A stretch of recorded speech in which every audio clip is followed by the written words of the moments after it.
Thank you.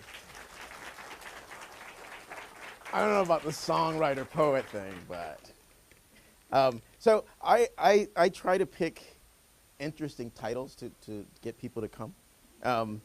This is one that I stole from a popular TV show. In fact, I haven't had a TV for 20 years. That's how popular it is that I knew about it. And what I'm going to do today is go through this, but there were some alternative titles that I could have used, and you'll see why. One is A Toad is a Toad is a Toad. The other one is Right Back Where We Started. The other title could have been See What Happens When Money Gets Involved. Another title could have been Duh. I'm not even sure if that's how you spell it, but some of the things I'll talk about will make you go duh. Before I start, though, to explain any of those titles, I always start with this Bantu proverb that I learned while working in Southern Africa. Loosely translated, it means people are people through other people, or I am because we are. And so I never give a talk without thanking the people that have made me who I am, my family. This is an old photograph. They won't let me be in them anymore. But my mom and my dad for their love and support over 50 years.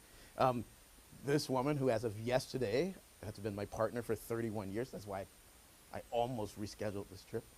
But turns out she was traveling anyway, so we celebrated a day early. And then these two, my son Tyler and my daughter Cassina, these are also old pictures.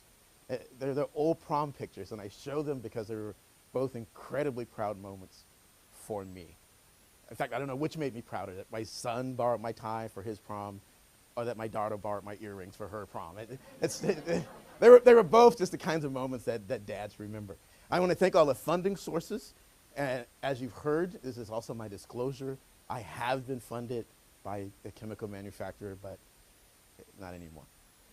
You know, there's that old saying, if you're not pissing somebody off, then you're probably not doing anything important. I'm pretty important by that standard. I want to thank all of the students that have been involved, everybody in Blues and undergraduate that has been involved in the work that I'll talk about. And there's a couple of these. And here's my latest lab, and including Kara, who spent a year here at Michigan as a new graduate student of mine. Incredible group of people, incredibly diverse group of people with just illustrates the creativity that you get when you throw all kinds of people together. And finally, I dedicate this to my grandmother, who, luckily before she passed on a few years back, she passed on to me her love of education and her desire to make the world a better place. She also taught me that if you want to get a point across, don't preach, don't teach, don't give lectures, just tell a good story. So I'm going to do my best today to tell you a good story. And only a little bit of that story is going to involve atrazine. So I want to give some of that as a background. Most of the stuff I'll talk about today is new stuff. Most of it, in fact, is unpublished stuff. This is my grandmother's house. And I always like to include this too, because it was in my grandmother's backyard. And what I thought at the time was like as big as the Amazon. This little woods here, which I remember being lost in for hours and hours and hours. Okay, so she wasn't the best babysitter, but it was incredible, because this is where I learned to fall in love with biology. This is where I encountered my first frogs, and also, to my mother's credit, she claims that this was my favorite book when I was a kid. I don't remember the book, but I've been trying to answer this question for a very, very, very long time. In fact, this could have been a title for my talk as well. What is a frog? I'm going to skip a few years. So I'm going to skip to about age 22. So you won't get the benefit of the first 22 years. But I got the opportunity at age 22 to go to Africa, something I dreamed about since I was a little kid. And not only did I get to go to Africa, National Geographic paid for it. So I literally got to become that person that I dreamed of becoming. It's like, in the truest sense of the word, dream come true. And I went there initially as a graduate student to work on these African bullfrogs. These are these bullfrogs, well, I can show you how big they get. They get about as big as a 1-year-old's head. And despite the fact that he looks terrified there, he did major in biology and is now running his own lab in biology, my son. And the males get bigger than the females. And I was interested both in the behavioral ecology because the males do all of this parental care, but I was also interested in how hormones affected the growth rates such that the males ended up larger than the females. And this is work that I did as a graduate student with Paul Licht at UC Berkeley. I then later started working in Kenya, in the Arabuko-Sokoke. The African bullfrogs are from down here. And while working in the Arabuko-Sokoke, I got introduced to this frog. And now this is where all the pesticide mess is going to start. So again, I was interested in this sexual dimorphism. This is a frog where the males and females look completely different. And I was interested in behavioral ecology, like why are they different? What are they doing different in the environment that they need to be different colors? But I was also interested in endocrinology. How did they come to be differently colored? And so because we first showed that they all start out green, we hypothesized that estrogen was involved somehow, because only the females change color at puberty or at sexual maturity. And so we did these really simple experiments where, to test this hypothesis, we just dipped the frogs in different hormone solutions. So literally, if you dip them in testosterone, nothing happens. If you dip them in estrogen, you can induce a color change. Even in a male, you can make them change color. And then, this funny thing happened, actually. 1993, February 15th. I remember the day because it's the day before my son was born. And I was talking about my color-changing frog at UC Davis, and my wife went into labor, and I had to leave the talk immediately, and my son was born the next day. But on the drive back home, my wife, the species, Hyperolus largus, my wife said, oh, you should patent that frog. And so we did. We patented that frog. We called it the Hyperolus largus endocrine screen, or the Hayes test. And this, believe it or not, is how I got involved in all this sort of pesticide stuff. I got involved because here's why you patent the frog. There's a control, so they all start out green. If you give them estradiol, which is the natural estrogen that circulates in everything from fish to frogs, dogs, hogs, humans, they'll change color. Ethinyl estradiol is the estrogen synthetic one that's used in birth control pill, and they'll change color if you expose them to that.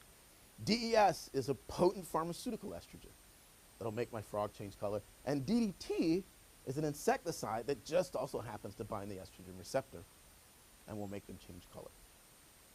So we screened dozens of compounds and showed that every estrogen that made my frog change color was also known to promote breast cancer. What's more is we showed that we could block the color change by exposing the frog to tamoxifen, which is an anti-estrogen, an antagonist, that's used to treat breast cancer. So that's why we patented the frog, that we could have this screen that we could use to detect chemicals in the environment, and also that detection, based on our studies, would tell us something about chemicals that might also be harmful to humans. I was influenced at that time, I was a brand new assistant professor, and I was influenced really by three people. One was Howard Byrne, who was a mentor of mine and who had discovered the a problem with DES in humans and was just starting to introduce this term, endocrine active compounds. The term endocrine disruptor was probably first coined by Theo Colburn, and Lou Gillette was very popular for his work in the field, looking at potential endocrine disruptors and how they impacted alligator development. They've all three passed away now, but they all three had a big influence on how I got involved in this endocrine disruptor thing. Well, then I got introduced to what I call a grown-up term, intellectual property. And this was the other key that got me involved in this endocrine disruptor stuff and working with the chemical industry. Because the university, it's their intellectual property. I mean, they weren't in the basement changing frogs and washing tanks and things, but it's their intellectual property. And you have to show that you're going to make money, otherwise they'll sell the intellectual property. So it was then that I got asked by the largest chemical company in the world to examine atrazine. And for those of you who don't know, who haven't seen me speak, this is atrazine. It's a so-called S-chlorotriazine. It's a weed killer, mostly used on corn. Since 1958, it's been used. We use 80 million pounds still. At the time, it was the #1 selling chemical in the world, and it's used in more than 80 countries, but it's now outlawed in all of Europe. Of course, the irony being that the company's based in Europe and they're not allowed to use it there. So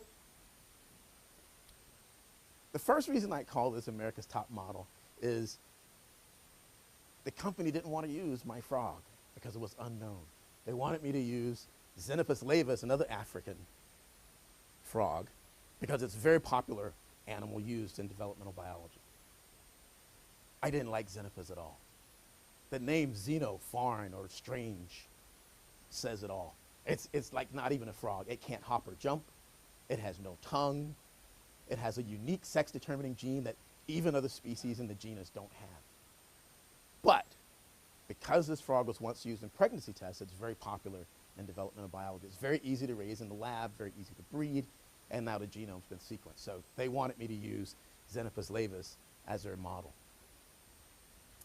And so we did. In fact, though, I could probably call this talk "See What Happens When Money Gets Involved," not because of just the industry, but also because instead of buying my Xenopus, and this is going to become important at the end of the talk, instead of buying my Xenopus from a company, or instead of paying all the money to go back to Africa to get my Xenopus, I went on camping trips with my son, and I collected African clawed frogs in San Diego. So I usually refer to mine as African-American clawed frogs, but this was the cheapest way to get the frogs and to have, you know, some enjoyable time with my son and eventually my daughter. Now, that's going to become important at the end of the talk. In brief, we showed that atrazine inhibited growth of the voice box in males, growth of the larynx. We also showed that when they're exposed as larvae, that some animals develop as hermaphrodites. They have a mixture of testes and ovaries, which I constantly have to point out to people who've seen Jurassic Park that this is not normal. Frogs don't normally change sex, and frogs aren't normally hermaphrodites. We formulated a hypothesis, and now we have molecular data to support the mechanism, that the way that atrazine works, it's not an estrogen mimic, but what it does is it activates an enzyme that causes the conversion of testosterone into estrogen, an enzyme called aromatase. And it does that by interacting with a phosphodiesterase, things that we don't have to talk about now. The result is the frogs are demasculinized because they lose their testosterone, and they're subsequently feminized because now they're producing estrogen inappropriately. So we were able to measure that the testosterone, in fact, was decreased in these atrazine-treated males. And this is all stuff that we published in our first PNAS paper, which did not make the company happy. Subsequent to that, we set out to test a couple things that weren't tested in this first paper. One, we wanted to know if these hermaphrodites, like the ones I showed you, were males with ovaries or females with testes. But at the time, we couldn't determine who was a male genetically and who was genetically female. We can now, and I'll show you. And we also wanted to know what happens when they become adults. Do they stay hermaphrodites? Do they turn into females? Do they turn into males? And the short answer is, at least in this population we looked at least 10% completely turn into females. So by now, there's a gene called DMW that is expressed in the female. So you can use qPCR to genotype and determine who's really a male and who's a female. So that's a male genetically, and genetically that's a male, missing DMW, but the animal, even though it's genetically a male, can lay eggs and completely function as a female. Well, then we did these studies that I call the pool party studies. And these are studies where I wanted to take atrazine-exposed males that have been exposed all their life to atrazine and determine whether or not they could compete for females.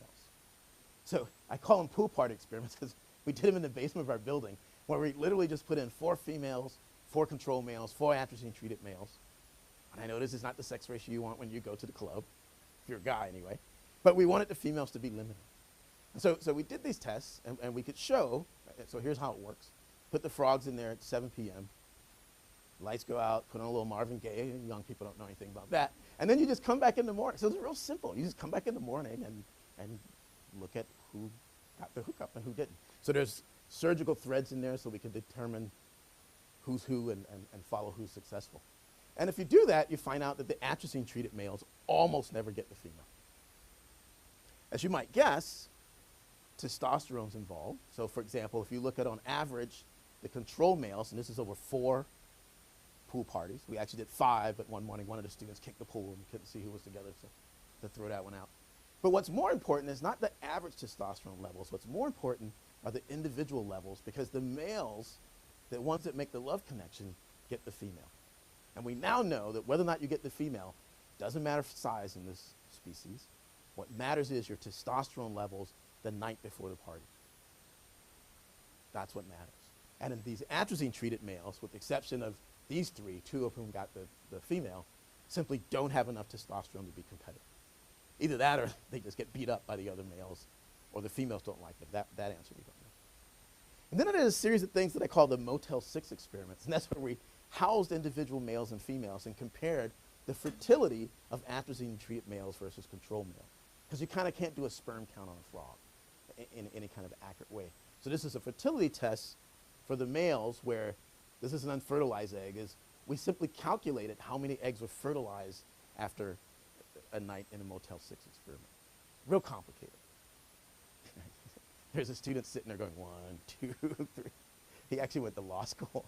That's what happens. Anyway, the bottom line is these males, even if there's no competition, they don't even try to get the female. And even if they do try, if you look at their testis under the microscope, and we did all the fancy statistics and calculating sperm density and things like that, but it should be obvious to you that this guy over here, there's sperm in the testis and the testicular tubules, and if I blow this up, this is mostly cellular debris.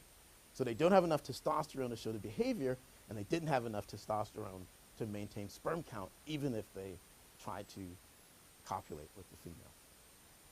And then by this time, where we are in my timeline is I'm a full professor by now. Another PNAS paper, 9 undergraduates co-authored it. I always point that out, that's important to me. Every one of them has a PhD or an MD now. Also very important to me. So now for the new stuff. That stuff is all published. The first little bit I'll talk about was, and I had pictures of all my graduate students. I don't normally talk about their work, but the pictures they sent me were so big that it slowed down my PowerPoint. So the only one I have now is who's my senior graduate student. And she's finishing up her dissertation now on something that's sure to get me in a lot more trouble than I've already been in. Because she came to me one day and she says, "It's really hard to clean the tanks. I have to keep pulling them apart." I said, "What do you mean you have to keep pulling them apart?" Because they're all male. I mean, they're all genetic males. I'll show you how we do that later. And sure enough, sometimes you go in and this is happening.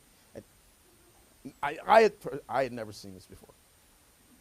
So it turns out that if you compare, and these are big tubs that have like 40 frogs each, and I said, okay, well, let's take a set of tubs and just count. So each day she would go in and just count the number of pairs. So the first day, there's 10 in the atrazine-treated tank, none in the control. There's the next day, there's the next day. Sometimes it happens in controls, but there's a much, much higher frequency of male-male copulation in the atrazine-treated tanks. And again, these are all genetically male frogs. None of them have ever seen a female, ever. Well, then I had her do this experiment. I just think of this stuff off the top of my head. So she went in on day 1, okay, and so there's some, it happens in the control sometimes. I said, how about if we take the ones that are on the bottom, the ones that are, quote, behaving or acting as the female, how about if we take those out and put them in the control tank? And so she did that. She pulled them out, and there's a little bit of increase in the control, but it goes away in the atrazine-treated tank. Okay, so the next day she's more thorough. She takes all of them out, puts them back in the atrazine-treated tank. You get more pairs. She pulls them out again, she puts them in the control tank. She pulls them out again, puts them back in the atrazine-treated tank. But I mean, you get the idea, is that the ones that seem to be behaving as the female, the ones that are on the bottom, and there's one last one, seem to be driving the behavior, seem to be attracting the other males. And these are the same individuals. The ones on the bottom don't switch. You never find them on the top. They're always on the bottom. Well, so then I had an idea. I thought maybe it's big males overpowering little males. You know, maybe it's not really copulation behavior. And so we tried that. So here again are the numbers in the control versus the atrazine-treated tanks.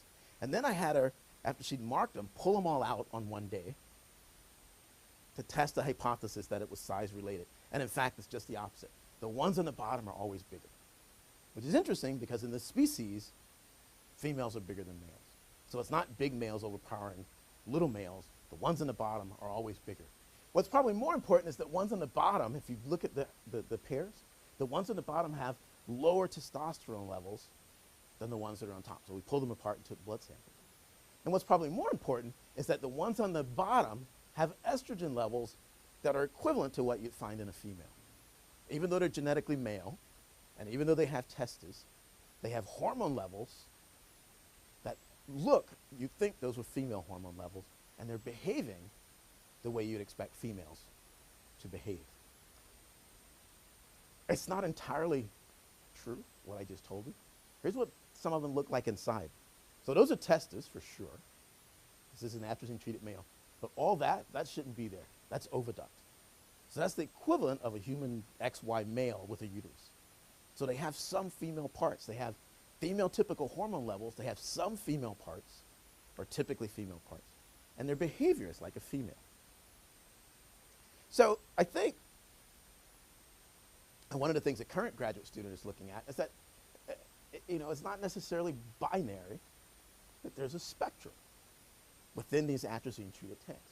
So, for example, there are some males that you can treat with atrazine, and I'll show you more data later, that have normal testosterone levels. This is what the cloaca of a male should look like. They have these testosterone-dependent breeding glands. They have a larynx that's large like this, so the muscle goes all the way around the larynx, and they have sperm in their testes. So some males, and they copulate on top. So some males, it's like they don't even see the testosterone. I mean, it's like they don't even see the atrazine in the tub. In that same tub, you might have other males that are slightly demasculinized. They have low testosterone levels. Their cloaca still looks like a male's. They have very faint breeding glands. They have a larynx that's large, but it's shaped like a female's. I'll show you what a female's looks like in a second. And they have no sperm in the testes, and they typically aren't involved in copulation at all. Then we have males that are not only demasculinized, but they're partially feminized, okay? So they actually have detectable estrogen levels. They have a cloaca. I call them cloacolabia. I don't know if that's the real name for it, but I've published it now, so it is. So they have cloacolabia. They have no breeding glands, and they have some, quote, female parts, like this animal with oviducts, and they behave as if they're female in terms of their copulatory position. And then we have some animals that are completely feminized. They have high estrogen levels. They have protruding cloacolabia. They have no breeding glands. There's what the larynx looks like. So see the muscle ends at what's called a thiohyral as opposed to going all the way around. And they have eggs. If we didn't have the DMW gene to measure, you couldn't tell them from a ZW or a genetic female. So you could really call this slide, and this part of talk, duh, that not every individual responds the same, that there's variation even within a tank, within a SIP chip, and how they respond. It'd be like if I released a toxin in this room. Some people might die, some people might get injured, some people might be unaffected. So duh, we know that there's variability. I'm not sure why we're so surprised. Now, there's another part of the talk that I'll come back to that could be called See What Happens When Money Gets Involved. Because the industry said they couldn't believe it at all. They said research that we have funded does not support the conclusions that Hayes is drawing from his own research, which was originally kind of confusing because one of the authors said that they were unable to reproduce the low concentration effects in the larynx and gonads that have been shown elsewhere in the scientific literature. But their publication actually showed that there were hermaphrodites in their study just like mine. And in fact, if you look at the data where they said they couldn't repeat theirs, the arrows showing their data, they pretty much got the same kinds of results in terms of frequency of response to atrazine that I got, and they got better p-values. But I guess that's what happens when you when money gets involved. What they said in the paper, though, was that they threw out the top group, and then that made the p-values all not significant. In what study would the p-value not become significant if you throw out the groups that were affected? I don't know. That's a little trick. Now, let's put aside the atrazine for a second. And I have some hyperlinks in here. Let's see if this works. Oh, it does. Because I want to explain to you now some of the things that we tried to do to more streamline these kinds of studies, to study so-called endocrine disrupting compounds. Want a quick lesson on sex determination and Xenopus laevis. And keep in mind, no other frog has this gene or this mechanism. This is unique to Xenopus laevis. The males are ZZ, or homogametic, and the females are ZW, or heterogametic. And in males, there's a gene called DMRT1, which we also have. Fruit flies and worms, everything has DMRT1. And this is a male-determining gene. There's a bunch of steps in there that we don't know. But in the absence of a W chromosome, you develop testes. If you're ZW, you have a variant of DMRT1 called DMW. So it's a different version of DMRT1. And DMW blocks DMRT1, so it stops you from becoming a male, from developing testes. And it turns on a gene called FOXL2, which is a transcription factor, which turns on a gene called CYP19, which codes for aromatase. And aromatase converts testosterone into estradiol, and that's how you get an ovary. So what we're doing now, as I'll show you, is we know that we can give these animals estradiol, and you can make ZZ animals grow ovaries because all the genes downstream of estradiol, estrogen, which aren't known, will give you an ovary. And what atrazine is doing is by turning on aromatase, it's inappropriately causing CYP19 to come on, the gene for aromatase. And so even if you're ZZ, if you're exposed to atrazine, you can develop ovaries or become a ZZ female. Does that make sense? Okay, good, because if that didn't make sense, none of the rest of my talk will make any sense. So what we wanted to understand, as I said before, is whether or not these hermaphrodites were males with ovaries or females with testes. And the way that we ensured that, because this was before we even knew or had a probe for this DMW gene, is the way that we did that was we generated all ZZ populations. And we did that about the following. Take a normal male and female, genetically female, you cross those, then you give them estrogen to all the tadpoles, to the larvae. That produces 100% females. But you know that half of those females have to be ZW, genetically female as well. The other half are ZZ female. So they're genetically male, but they make ovaries. And then we cross those back to genetic males so that we know we'll only have 100% ZZ animals. So we've eliminated the W chromosome, and we've eliminated genetic females from this population. That way we could treat with atrazine and know, and in this case we grew them up for 2 years, that every one of the females that you produce, we know that they're ZZ, that they're genetically male. Does that make sense? Okay. And these are those individuals, and we can show, for example, now that we have a probe for it, we can do PCR and genotype them and show that, in fact, the females that come out of those populations are, in fact, genetic males. That makes sense. Okay. We followed up on these studies by treating all ZZ populations with estrogen, and we wanted to also treat them with more endocrine disrupting compounds and more variants of estrogen. Now, this part of the talk can be called See What Happens When Money Gets Involved, because it's expensive to buy all those chemicals. So we started doing this study. I said, look, let's figure out the minimum dose that we have to use so we can minimize how much money we're spending on chemicals. Remember, I'm getting my frogs free from San Diego. Now I'm trying to figure out how to get as much out of them as possible by not spending money on the chemicals. So we did this experiment, and remember, these are all ZZ animals. There should be no females in here. And we treat it with different doses of estrogen, and the yellow's gonna always be hermaphrodites, and the reds are gonna be females. So we thought, there's what we can do, is we can go all the way down to 3 parts per billion, or 3 nanograms per mil. That should be enough to do our experiments. Okay, then that pair of animals died. So I had students go back and said, okay, we have to repeat this. And so we took another pair of animals, and we repeated the experiment, and here's what we got. And now compare that, and so here's what those look like. So there are the ovaries. They're long and lobed and pigmented, and their testes, they're short and unpigmented. And if you look at them under the microscope, the ovaries have this hole in the middle called ovarian vesicle, and the testes don't have that by histology. But that does not look like the answer we had before. Here's the answer we had before. So we got another pair of animals. I said, oh, let's do the experiment again. That's what we got. We got another pair, and here's what the hermaphrodites look like. So you can see that there truly are. Those are testes, and I'll blow that up for you. There's the ovaries with the ovarian vesicle. And then we got another pair of animals, and the estrogen didn't work at all. These are all being done by the same student in the same room. We got all these different answers. So then I said, gee, what's going on? So we repeated this with all these different sources of animals. And so these are San Diego. These are African-American clawed frogs. These are from Golden Gate Park in San Francisco. These are from NASCO. It's a company, Xenopus Express and Xenopus Warner companies. And PF stands for Potchefstroom. It's some animals that I got in South Africa and brought back. So if you just look at the 3 nanograms per mil, look at the incredible variation that you get in response to estrogen. Then I thought, maybe it's every time you breed a frog, it just produces larvae that respond differently. Maybe it has nothing to do with the source or the pairs of animals. So we replicated this using multiple pairs from all these different populations, just to see if we can repeat it. So that's San Diego, that's Golden Gate, and these are the companies that sell these things. And these are the animals from Potchefstroom. The animals from Potchefstroom from the wild appear to be a little more variable.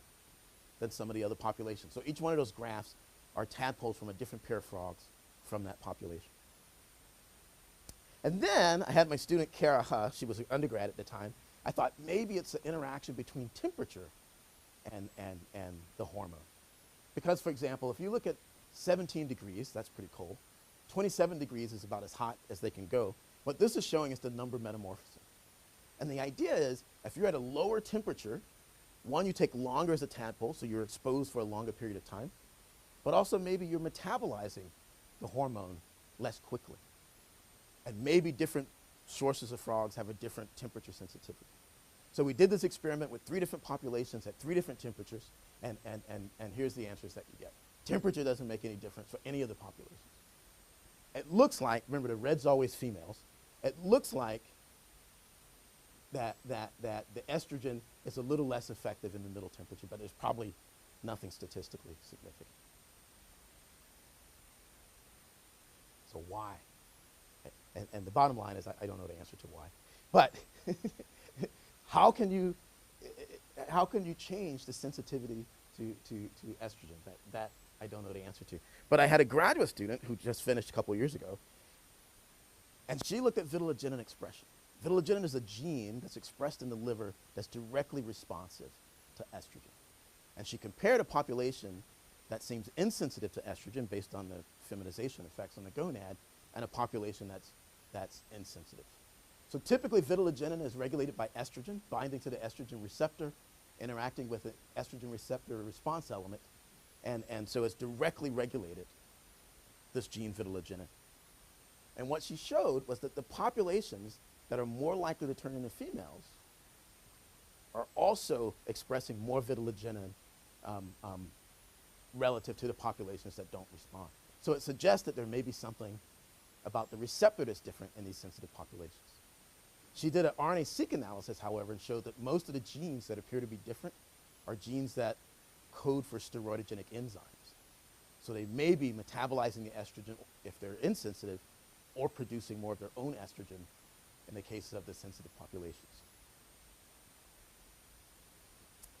Now, here comes kind of the crazy part. I decided, this is driving my students crazy, by the way. I decided I want to try to see if this sensitivity was heritable. So I'm going to show you a series of graphs. Remember the blue, they're all genetically males. There's no W chromosome in any of these populations. Okay? That's important. The blue are all males, so that's going to be control on the left. And these are animals all exposed to 3 nanograms per mil. So this is an insensitive population. So they're the controls. And you give it estrogen, only about 10% are turning into females or growing ovaries. So it's an insensitive population. And the next thing we did is we said, well, we checked whether or not there was repeatable. So this is the same pair of animals from Xenopus express, bred over in 2011 and 2013. So they breed true. It's repeatable. And we've done it many more times than I'm going to show you. So then we took this Xenopus express male who produces these resistant offspring, right? And we gave him a female from San Diego. And so now it looks like the female can convey some of her sensitivity. So we have this resistant male over here, XE, Xenopus express, crossed with Xenopus express. But when we cross the San Diego animal, looks like some of the sensitivity goes over. Does that make sense? And so, sorry, this is a San Diego male from an insensitive population crossed with a female, this exact same female. So it looks like the male conveyed sensitivity to the female in their offspring. Does that make sense? So these guys are half sibs. Okay. If that made sense, then you just wait, because the next bit of stuff won't make sense at all.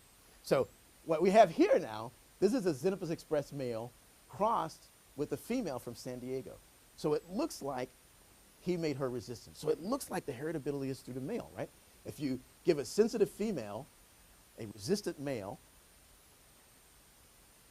wait, sorry, I said that backwards. If you give an insensitive female a male from the sensitive population, her offspring look like they've inherited the male's sensitivity. And here, if you give a resistant male to a sensitive female, it looks like they inherit the resistance. Does that make sense?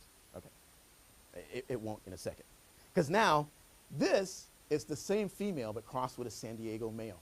So you can see it looks like the male is conveying resistance in this case, but relative to that. Does that make sense? Okay. Then, this is the same male, but crossed with a San Diego female. So this guy who's been resistant with all these, produced resistant larvae with all these other populations, you give this super female from San Diego, and she could care less about his resistance. 100% of her offspring are transformed. So it looked like the male was determining whether or not they're sensitive or insensitive, but in this case, this female don't care. She's like the honey badger. And here she is, crossed with a San Diego male, same male that's up there. This is another female. In fact, this is her sister, crossed with him, completely sensitive. Despite the fact that he made all of these females, he produced offspring that were resistant to estrogen. And then, here's the San Diego cross. Now you should see a discrepancy. In the controls, we have females showing up. There's no W chromosome in this population. I thought my students must have screwed up. They must have dipped some estrogen over into the tank. But we repeated that multiple times. And this particular female always produces some proportion of the animals. They have never seen estrogen. There's no W chromosome. Yet we have ZZ animals growing ovaries, and they're fully functional. I'll show you. We can grow them up without estrogen and without a W chromosome. Those are the grandchildren of my original PNAS frogs. So it turns out that that's how we produced that female that you saw in the photograph just a second ago. 10% of those ZZ animals turned into females with atrazine. In the next population, it went up to 40% in the next generation.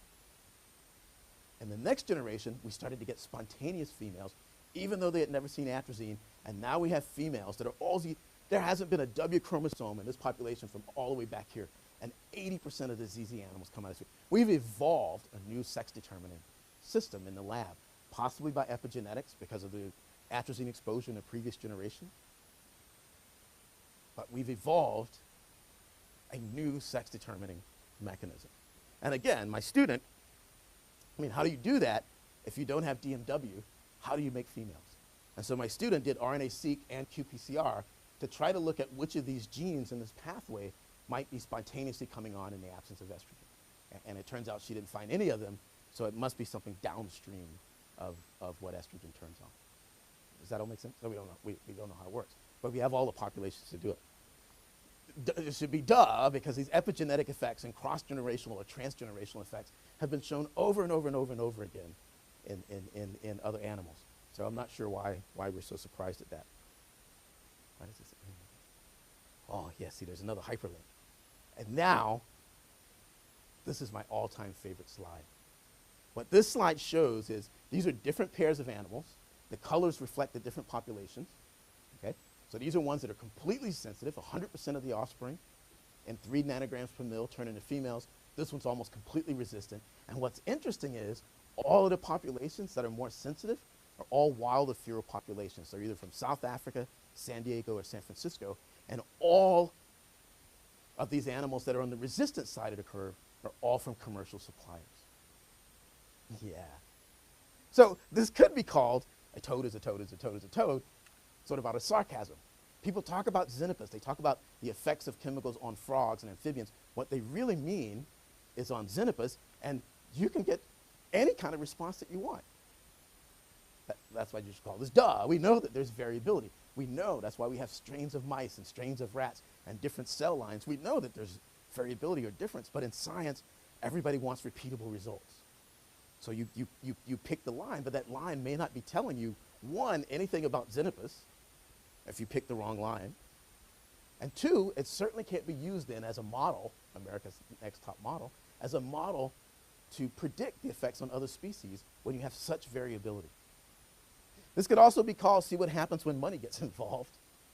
Because if I were a chemical company and I wanted to, let's say, discredit a scientist's work, I could give you any answer you want, depending on how I pick the line.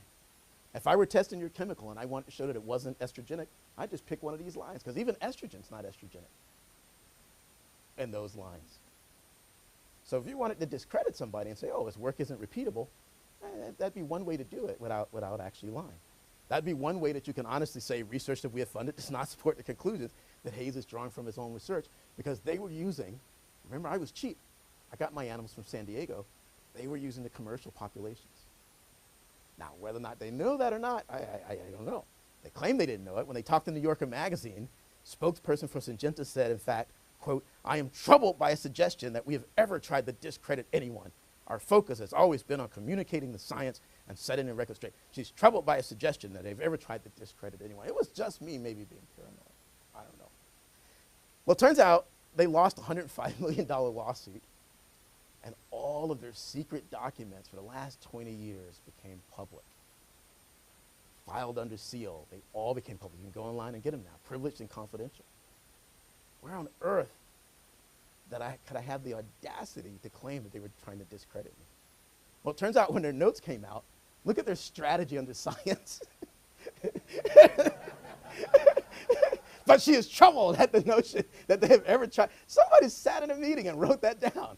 That was their number one goal for science. So it wouldn't surprise me at all if my colleagues knew exactly what they were doing when they purchased their animals from Xenopus Express. I found out because I was trying to be cheap and trying to figure out what's the least amount of estrogen I can use, but there's incredible variation. And now I have two graduate students. Kara, my graduate student, said, "Well, I want to study why these animals are more sensitive." And she got in an argument with my new graduate student. I said, "Don't worry, there's two problems there. You can study why these animals are more sensitive. How about you go to the other end and study why these animals are so insensitive?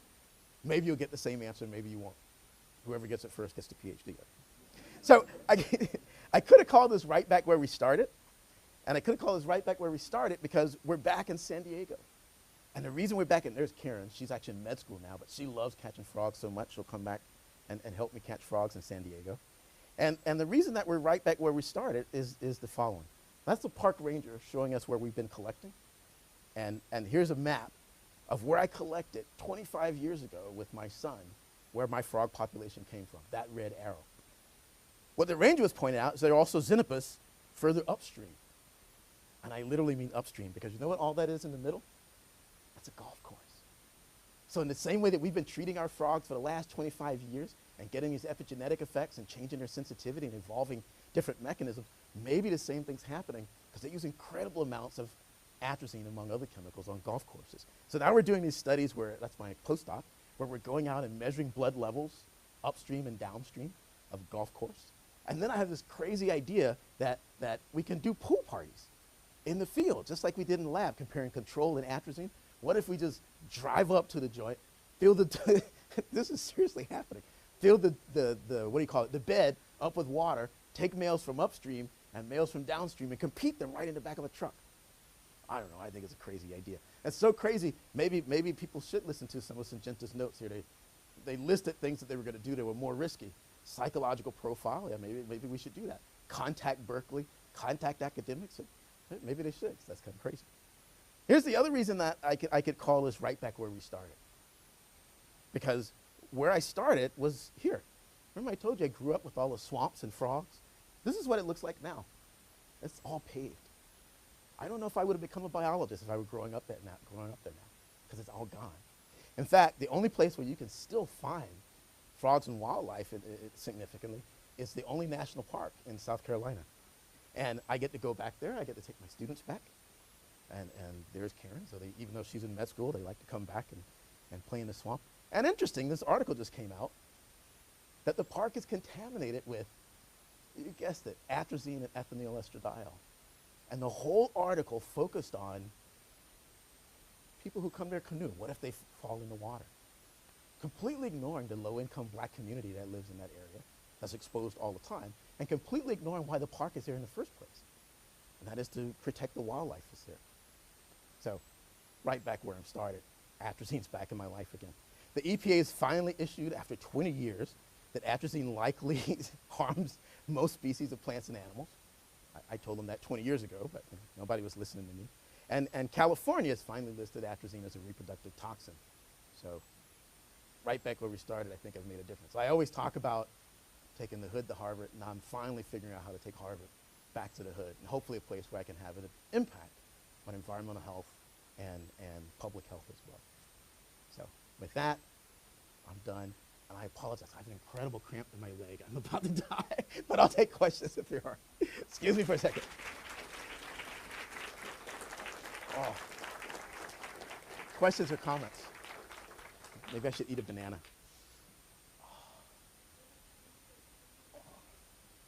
I'm listening. I'm just trying to stretch my calf here. Questions? Comments?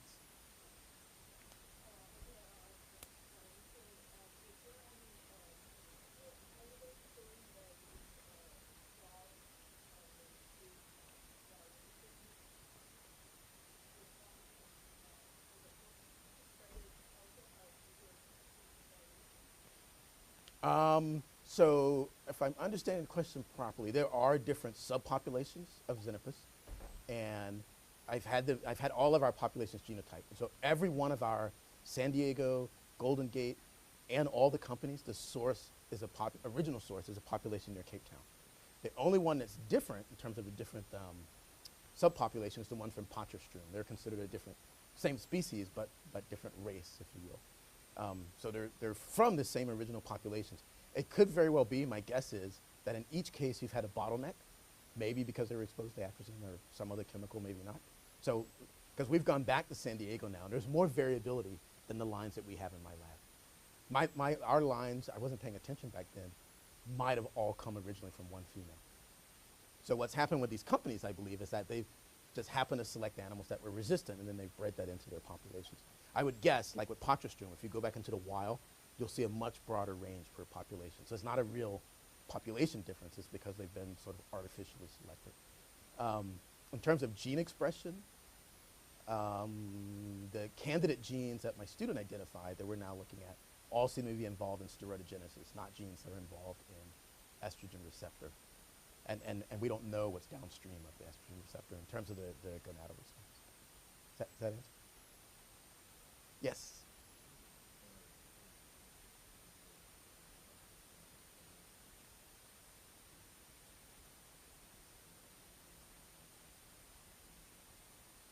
Of atrazine?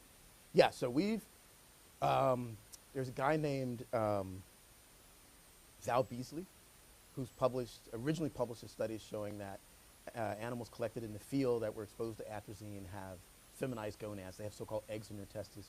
We published a study in Nature. We did a transect across the United States and showed a correlation between atrazine contamination and that same feature, these testicular oocytes. I made that word up, but it's published now, so people have to use it. It's one of the things, for some reason, that really upsets the company. And there's been a couple of other papers that have looked at atrazine. There's one in Florida, and at least one in Canada, that have looked at atrazine effects in the wild on not only amphibians, there's a bunch of amphibians, but also studies that have shown effects in turtles and fish, both in the lab and in the wild. And we have a much larger study that we haven't published yet, where we've looked all across the country. We followed the Mississippi, the Missouri, and the North Platte River. So we have gradients of no atrazine to high atrazine levels. And the sample size is in the tens of thousands. We haven't published it. Yes?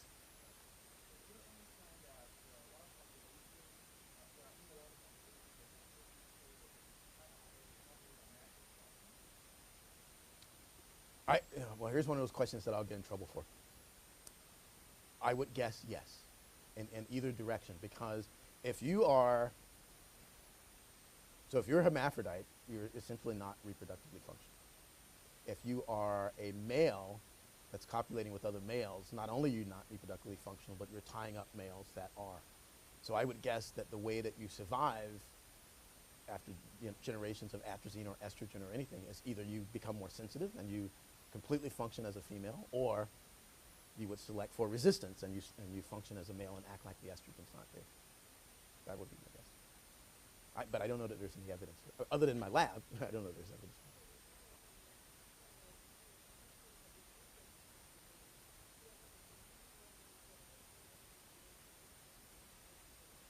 Well, I mean, you just saw in our case, we get it in like one generation. We get differences, and you can get a change in sensitivity with each generation.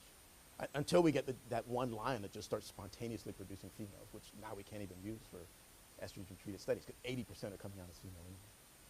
Yes?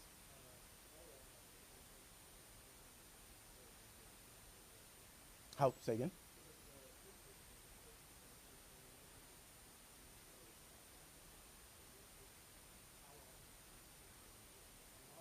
How long has it been?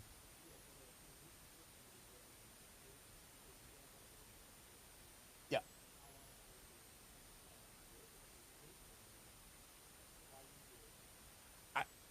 Oh, how long has it been evolved? You mean? It's only in Xenopus laevis. So the next closely related Xenopus does not have the DMW. Yeah, it's the only species that has a DMW. Xenopus tropicalis doesn't have DMW in their genome. It's not involved. And I think there are even some populations of Xenopus laevis that don't have it. Certainly we have one that produces females without it. It's still ZZZW, but that actual gene, it's not the same molecular mechanism. The chromosomal constitution is the same, I think, isn't it? In pipits, I think it's the same across species. It's female heterogamy. But that particular gene on the W chromosome only exists in Xenopus laevis. I'll bounce back and forth.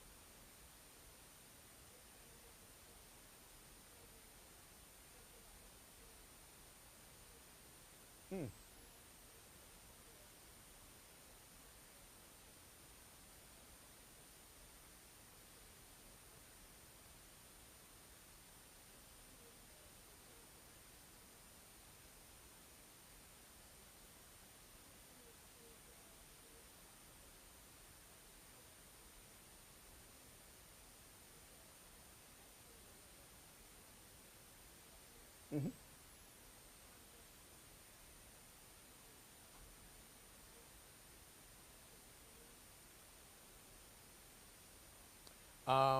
In that, we have not, I mean, we can monitor by qPCR, we can monitor receptor expression. So a former student of mine, Dan Buchholz, did some of that work with me. But we have not characterized the receptor. So we've tried to do radioreceptor assays in Xenopus laevis and have never gotten it to work for some reason. So to characterize the binding, that's one of the things we want to do. We can get it to work in other organisms, but we've never been able to get adequate, at least data that I was satisfied with to characterize the receptor.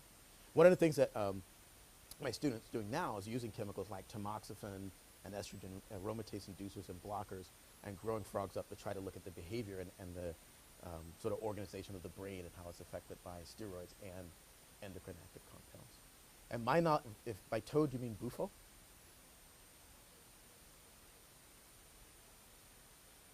Oh, really? What is the genus?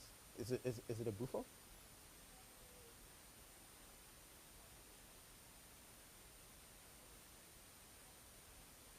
Oh, Leptodactylus?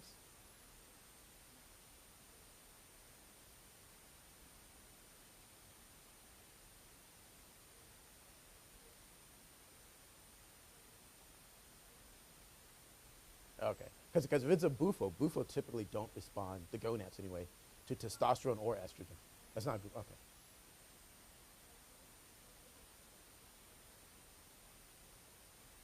No, I haven't.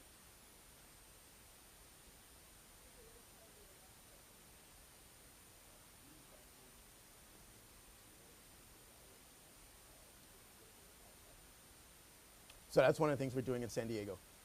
So now that we have that tool, so we're collecting, we have collected already. There's a caveat, young metamorphs. And so we genotype them and examine their gonads. The caveat is we don't find breeding animals downstream at all. Right? And again, it's hard to prove then, like, oh, stuff coming off the golf course.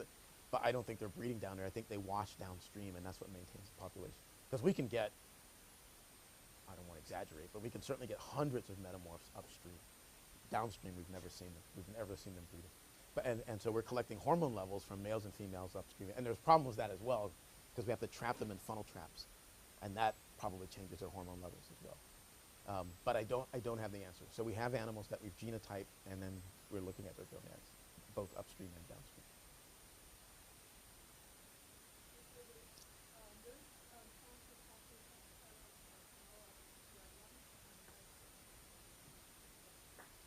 Thank you. And thank you again.